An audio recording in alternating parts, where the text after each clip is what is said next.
Today we have with us Dr. R.S. Sir, Dean, Academic Affairs, Pandit Lakshmi Chand State University of Performing and Visual Arts, Rohtak, Haryana. He was also former Dean Faculty of Social Sciences and former Chairman, Political Science, Kurukshetra University, Kurukshetra. And he has also served at many more universities. Sir has an experience of 35 years in teaching and research work. He has also attended many international conferences such as 24th World Congress of Political Science held in Poland and many more.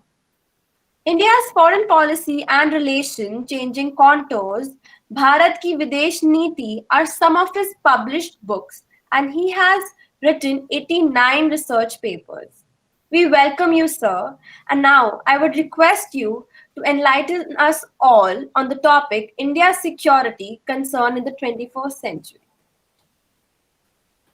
Thank you and good morning to all of you. First of all, I am thankful to the principal, Vipin Agarwal, and to the chairman, Vipin Malhotra, Rajveer, and other faculty member of the Political Science Department of Aurobindo College that they have provided me the opportunity to share some of my ideas today, this morning.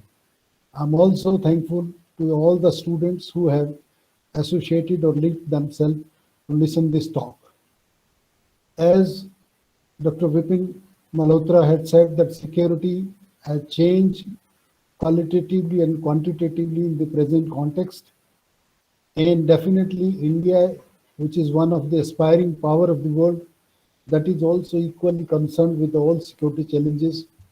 So this morning I'm sharing what are the India's present day security concerns and what are the capabilities and whether we are able to handle all these or not, or if not, what are the remedies available.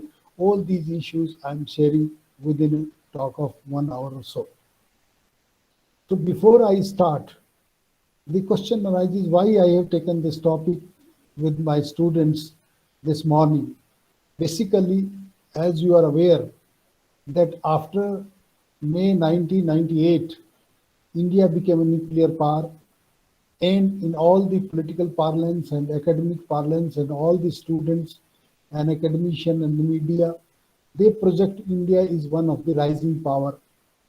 And as a rising power, definitely, they also feel that India is now more secure with the having nuclear capability. So whether this nuclear capability and all the strength it has acquired in the last few decades have made it imperative for India to handle all the security issues or not. These are the few things in my mind which I wish to share this morning. Yes. So before I start with India's security concern, definitely question arise what we mean by security. So first thing I have to fix the parameters of the security under which we will discuss all these things. So if you take in the classical terms, security was considered as the securing or territoriality or borders. As we are also teaching all the students of political science at the undergraduate level, that what constitutes states, so one component is territory. And if you handle your territory well, that means secure. So when this kind of security concern is undertaken, which is considered as a military security, when your military on secure your borders, then you are safe. But gradually realize that this kind of classical understanding of security is incomplete. Because if you have appropriate military strength to save your borders, but if something happened to your neighborhood also, that also create problems. You have seen in the last few decades that if something happened in Sri Lanka, Tamil, then definitely your security is threatened. Something happened, sorry, to the Rohingyas in Myanmar, your security is threatened. Something happened in Bangladesh, your security is threatened. Terrorism takes place in Pakistan, your security is threatened.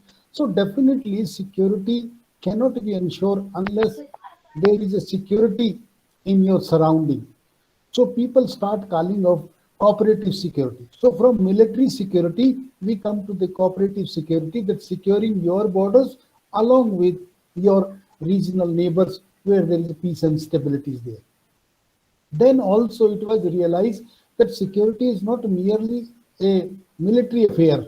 It is not merely a political affair. Rather, if you look at security, as Dr. Malhotra has also said, the security is multidimensional. It is a political, social, cultural, economic, psychological. So if it is a multidimensional, then the concept used for security is comprehensive security. So from military security, we move to the cooperative security, and then we move to the comprehensive security. But it was realized later that when we talk of security in these terms, that means you are talking of in abstraction. Abstraction one state, the idea of nation or idea of state is in abstract. How you can define a state? How you define? You can either cartographical point out that this is the map of the state, or you can psychological tell that I belong to this country. So then it comes that security comes when security of the people who are living in that state, that is secure. So this question was taken by the UNDP in 1994, and they presented a report and then say the concept of human security. If your human beings are secure, then you can say state is secure. So then 7 indicators are given. It means political, social, cultural, including environmental. So if all these things related to human beings which are living in that part of the earth, if that is secure, then it means you are secure. So first thing in the morning I wish to share with you is that when you are defining security, you have to take a very comprehensive and broader view of the security rather taking a very narrow dimension of the security. The security today is not concerned merely limited to military or merely limited to your territorially or military, merely limited to the one or the other aspect. Rather, it is concerned with the wider aspect where all human requirements are met, all human conditions are satisfied, whether it is a fear from want or whether it is a fear from disease or fear from any other thing, that can be the security. So first thing when we visualize about India's security concern, definitely we have to look into that. When we are looking to the India's security, then we have to look in a very wider perspective rather than very narrow confines of the security when it is called few decades before. So this is the first argument I wish to share with you this morning, that we have to look security in a very comprehensive and wider manner. This is one. Second thing, when we are sure that this is what we call security, then question arises, what are the security challenges India is facing today? Because in terms of those security challenges only we can say what are our capabilities, and if they are lacking, what need to be done. So naturally, second thing comes, what are the India's security challenges today? If you look at India's security challenges today, then you can divide them into two parts. One is the traditional security challenges and other are non-traditional security challenges. When I say that traditional, it means though we are talking of the human security, but basically the basic notion of territoriality and others are also part of that. So when we say traditional security, then first and foremost we can take the borders. If we look at the India's borders, that India's borders are not safe even today because number one problem is they are not well defined.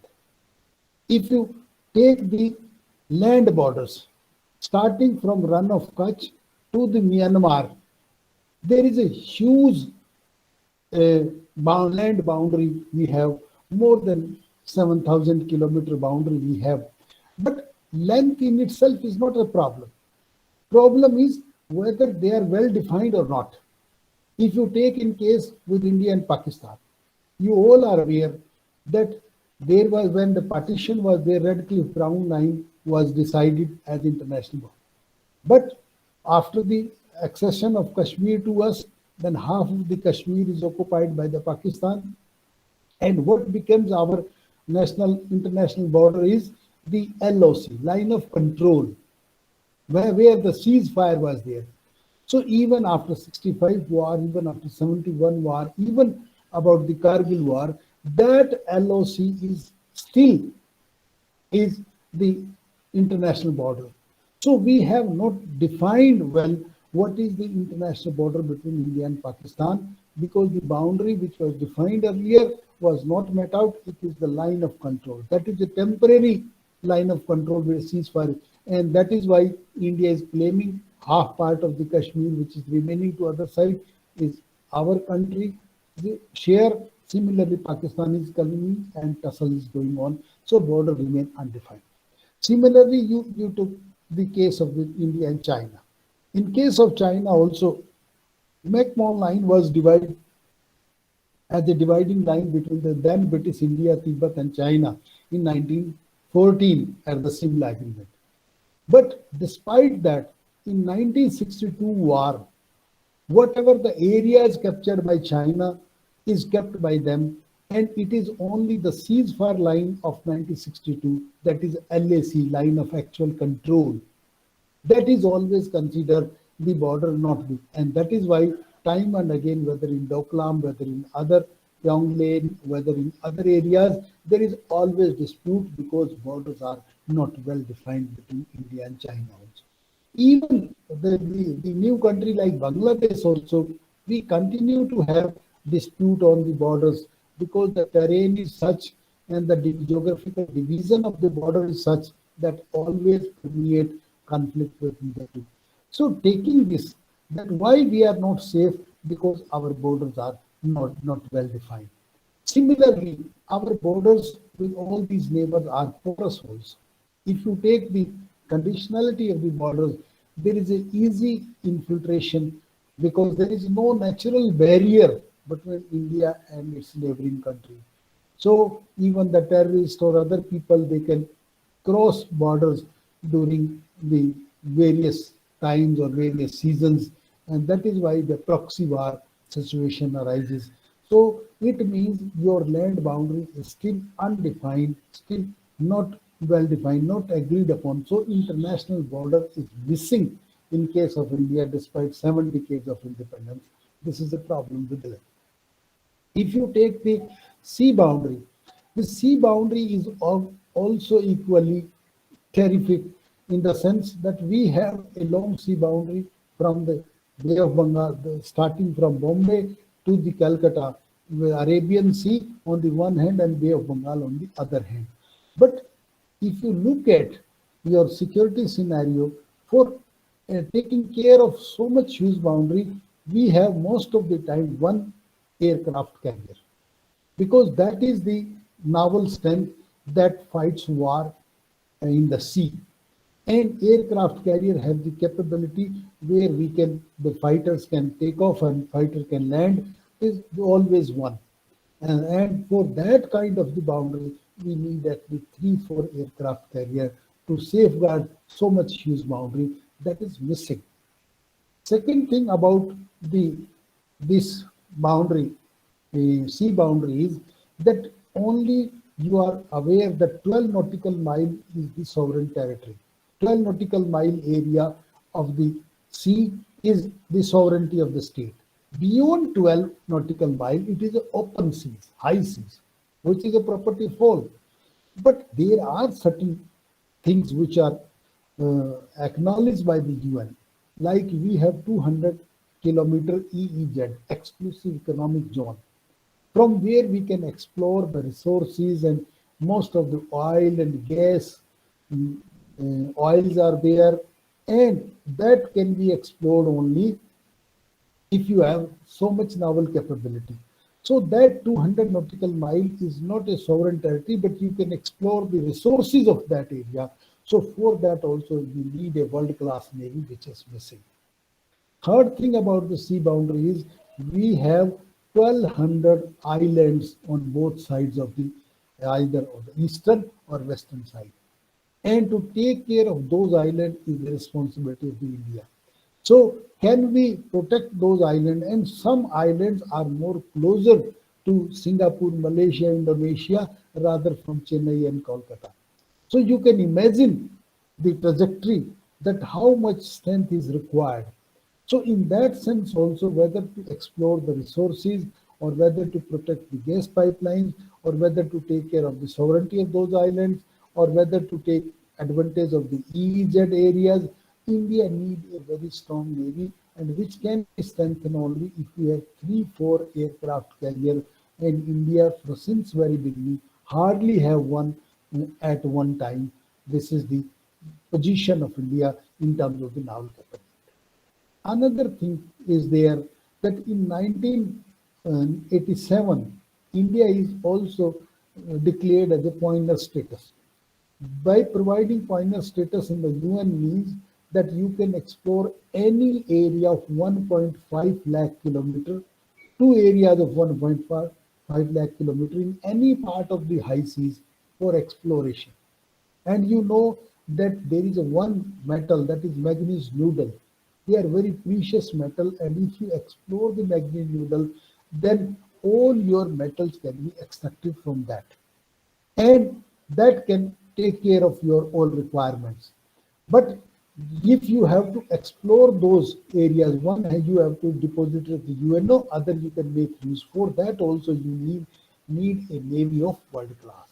So that kind of thing is also missing. So neither you are having safety of your territorial or land border, and nor you are so secure about your sea boundaries. So this is a typical traditional threats which continue to loom large despite of our independence. Second part, that despite these traditional threats, we have also some non-traditional threats which are of very recent nature, 2, 3 decades old. And these are also equally impinges on India's security. If you look at the non-traditional threat, first and foremost come the terrorism. As Professor Malhotra has also said, that for terrorism, now the two things have added in terms of terrorism. Terrorism has become global and terrorism has become high tech. Now terrorism has become global in the sense with the spread of the technology which you are using for your positive gains, terrorists are also using for their negative ends. And it is not necessary that terrorists should stay along your border or terrorists should remain closer to you. They can sit in any part of the world and they can plan and they can make devastations. So because of this global and the kind of, if you have seen 9/11, if you have seen 26/11, the kind of mechanism, because satellite swarm are there, satellite system are there, and the technology of information which you are using for your use, they are also using for their connectivity. Terrorism sitting in any part of the world, they are well connected. So this is a problem with terrorism today that India alone cannot handle because the sources, the availability, where they are located, how they are managing, it is a global phenomena. From any part of the world they can do it. That is a very serious thing. Similarly, in terms of the high tech, I have said that earlier the terrorism was having a very local domain. Earlier, in the beginning, if you look at the 70s and 80s in Punjab and Kashmir or Nagaland, you find that they are having small arms fighting with their police and fighting with the paramilitary forces maximum, and it was considered a state issue. But now they are using all those weapons which are used by regular army. You have seen what happened in Sri Lanka, that the Tamil peoples are using all the machine guns and all kind of weapons which are used by the regular army. So that is the problem, that they have become high tech. Now even our police is having a simple 303 guns, and if you look the terrorists, they are having AK-47. So you see the kind of change that has taken place. So terrorism has developed, and this becomes all the more problematic in case of your problem in Pakistan and the proxy war situation between the two, as borders are porous and easily infiltration of the terrorists can be made, and that has created problem. So this is a new kind of non-traditional threats we are witnessing. Another known kind of non-traditional threats has been the drug trafficking, narcotic drug trafficking.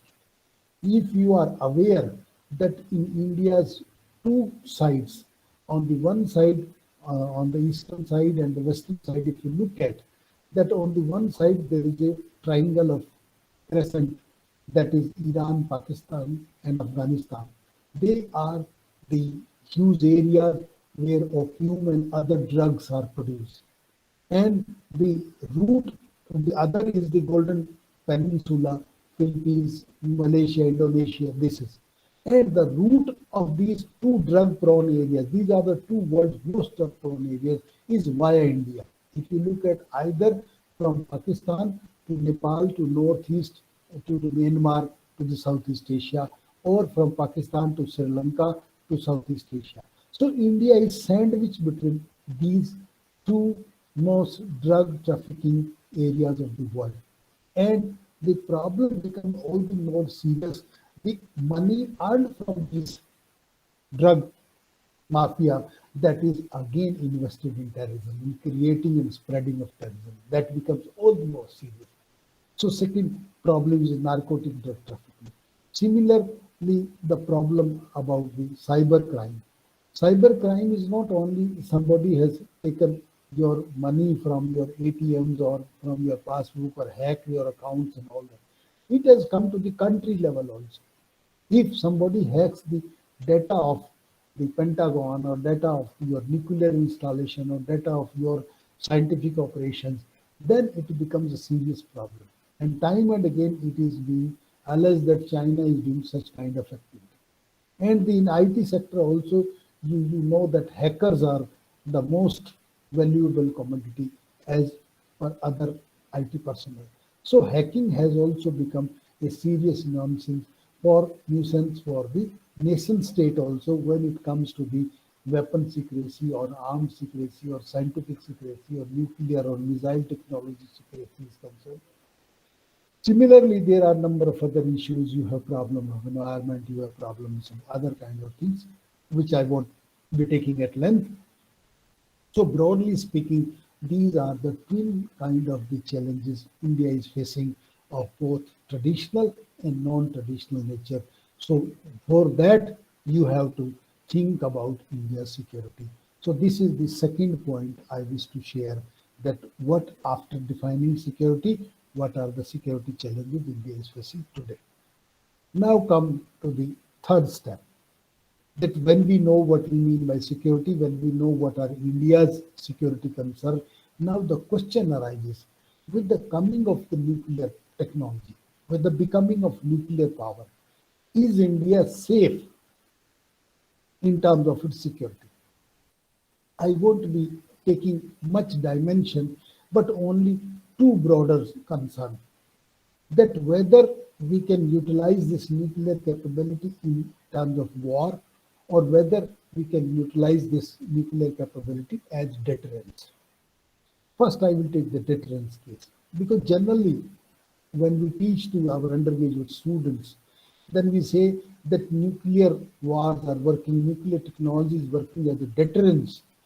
Deterrence means better other not to attack, that they create a fear psychosis in your enemy that they won't attack you.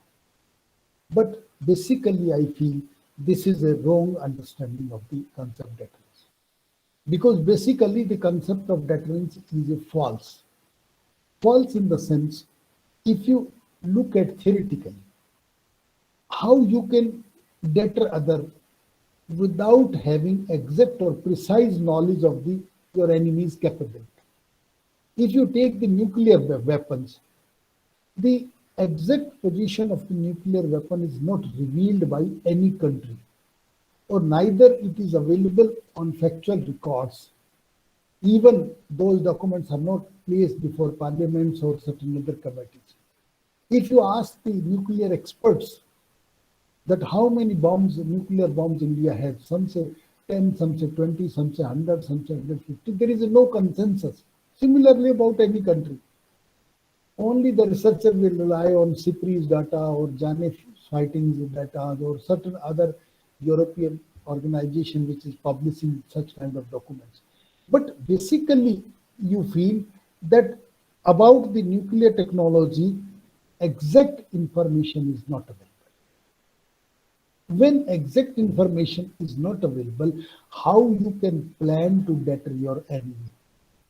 Because you can deter your enemy only in the sense if you create superiority of the weapon. If they have 10 weapons and you create 20 or 50 or 100, then definitely you can create that. But this kind of it means deterrence means that exact understanding of enemies or exact information regarding enemies weapon situation is available, but basically it is not available. And if you don't have the exact number, then how you can plan against that enemy, how you can fight against that enemy, this becomes very difficult. So here, this theoretically, this concept doesn't seems to me very sound in terms of deterrence when we are teaching to our undergraduates. But even practically also this is incorrect. Practically also, I feel that nuclear technology cannot deter your enemy for attack. And you have clear-cut example of India, Pakistan. In 1998, 11-13 May, India declared itself to be nuclear power. On 28th May of the same month, Pakistan also declared by having 6 nuclear blasts at Chagai nuclear power. So it remains only the difference between the two remains only for 15 days. And after that, they also become equal. So how you can deter? Basically, your bombs are not to deter Nepal, Bhutan, Sri Lanka. You are to deter Pakistan and China. And in that case, you don't have earlier, 15 days earlier, Pakistan they don't have, after 15 days they have acquired. So how you can deter Pakistan? And moreover, this proved wrong also that in 1998 both become nuclear power and in 1999 both fought Kargil. So means if that would have provided deterrence, then Kargil should not have been there. It means they are not deterring war. Another practical thing is there, because as I told that you need these weapons only against Pakistan and China. For smaller states, your conventional weapon superiority is quite far off. In case of China, how you can deter China? China became nuclear power in 64. You became nuclear power in 1998 after 34 years gap. So definitely she is far advanced in terms of the nuclear warheads than India has. And if that is the situation, you cannot deter China. And Pakistan also you could not deter because Kargil happened despite both her nuclear power. Third practical aspect how you cannot deter is also in terms of time and space. If you look at in case of India and Pakistan, there comes that situation, then practically space and time doesn't allow. So theoretically, you can say that deterrence through nuclear weapons is not feasible. Now the again second question arises, can we use in war? Now coming to the use in war. Here also I feel nuclear weapons cannot be the weapon of war. This must be categorically clear to all the students of undergraduate of political science that nuclear weapons are not the weapon of warfare. How? Because there is one phenomenon which is attached to the nuclear weapon is the phenomenon of MAD, M-A-D, mutual assured destruction. If you destroy through nuclear weapons your enemy, your self-destruction is also inevitable. Because the kind of radioactive impact of the rays of that utilization of nuclear weapon will be so huge that not only your enemy, you yourself, but rather number of countries surrounding, they may be affected. People are saying that the impact of Nagasaki, Hiroshima bombs, they are very smaller crude hydrogen bombs that can be feel still these days there. And if the kind of bomb we are having these days, if they are used so that large part of the world, large number of the country may be affected by it. So not only your enemy, but you yourself will be destroyed. So it is a phenomena of MAD, mutual assured destruction. So no nation in the present time will like to fight a war where self-destruction is inevitable. If you feel that your destruction is inevitable, then why you will go for that kind of war? No country, no wise nation will go for that kind of war where its own defeat is assured. Second. Secondly, these are not the weapon of smaller killing or of smaller impact. These are the weapon of mass annihilation. What you can say that nuclear, chemical, biological weapon are weapon of mass killing. So they are not killing one people or few area, they may annihilate the whole world. So nobody in the present time will like to fight a war with those weapons which can annihilate the other. So they are weapon of mass destruction. So both in terms of they are mad and as well as their capabilities mass destruction, these are not to be utilized in the warfare.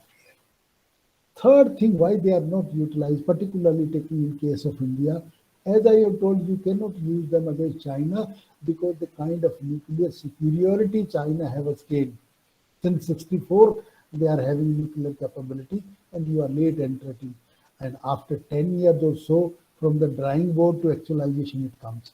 Now, a stage has come that we have started using practically these missiles and other things after 10, 20 years later from the nuclear explosion.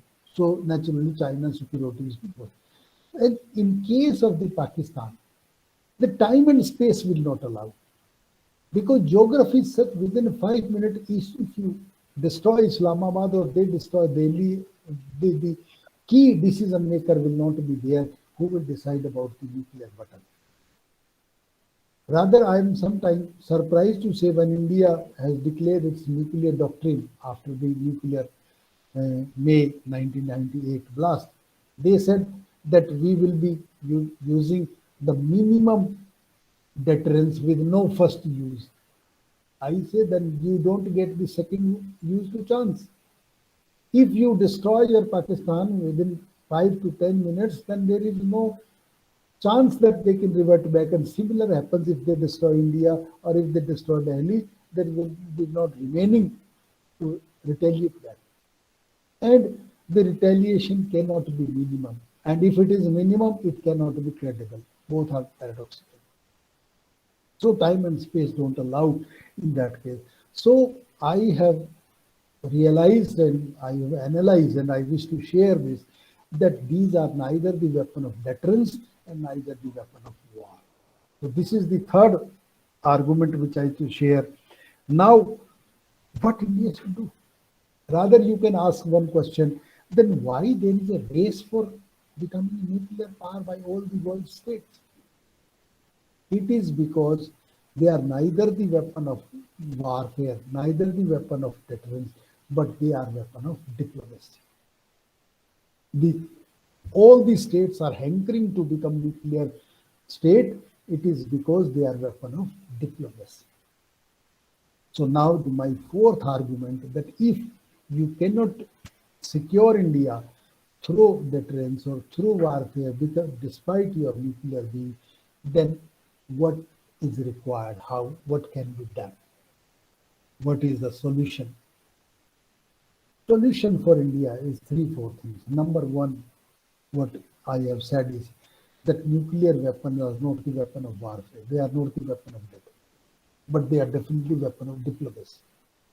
So you can make diplomatic use of these weapons for your security. How that can be done? There are two ways through which you can make diplomatic use of these weapons. One way is the acquiring the permanent seat of the UN Security Council. As you are all are aware that whether there are 190 or 193 members of the UN, but actual center for power is the P5. permanent five. You study all the organs, 6 organs of the UN. They are all democratic and working smoothly. But the only discrimination is there in the UN Security Council when permanent five are given extraordinary power veto. They can veto any decision. And if they veto, that decision cannot be implemented. So if India becomes member of the Security Council, then definitely India will attain that status that at least it can veto any regulation which is against India, against India's security interest. And then the decision will not be taken. So for that, India is always talking of democratization of the UN. संयुक्त राष्ट्र का प्रजातंत्रीकरण. How that democratization? Your General Assembly is one nation, one vote, democratic. Your Economic Social Council, 1/3 retire and 1/3 added. Your ICJ, Court of Justice, it is the individual, not the states are represented. Your Secretariat is the office. And your trusteeship has almost accomplished the role. So only thing democratization means democratization in the UN Security Council. So India is doing that. For the last 2-3 decades, India is aspiring to become permanent member of Security Council. And this can be done only if you amend the charter. And charter cannot be amended without the consent of these five, P5, permanent five. So 4 countries have agreed to India's decision. These are the USA, UK, Russia, France, and the only country which still don't agree, China, the 5th member permanent. And in that case, India is trying hard that to convince all these. And if India is incorporating that, then diplomatically at least, India can revolt against all those issues, all those decisions which are against the security interest of the country. So this is the primary thing. You can utilize your, now you are also nuclear power at par with all the P5, then you can utilize that pressure and you become permanent member of security. Second diplomatic use is that whatever be the use of the weapon, weapons cannot restore peace. And if they restore peace, that is only temporary. Ultimately, peace will be established through arms control and disarmament. The long-term vision is because armament in itself has the tendency or having a vicious circle to create weapons. If you create 2 weapons, your enemy will create 4, you will create 8, then they will 16. As you are seeing, when you do one missile test, Pakistan after some days will do another missile test. Then you do another, they repeat another. So this vicious circle which goes on. So through armament, you cannot secure peace. Through nuclear weapons, you cannot secure peace. You can secure peace only if there is a disarmament and arm control in the world.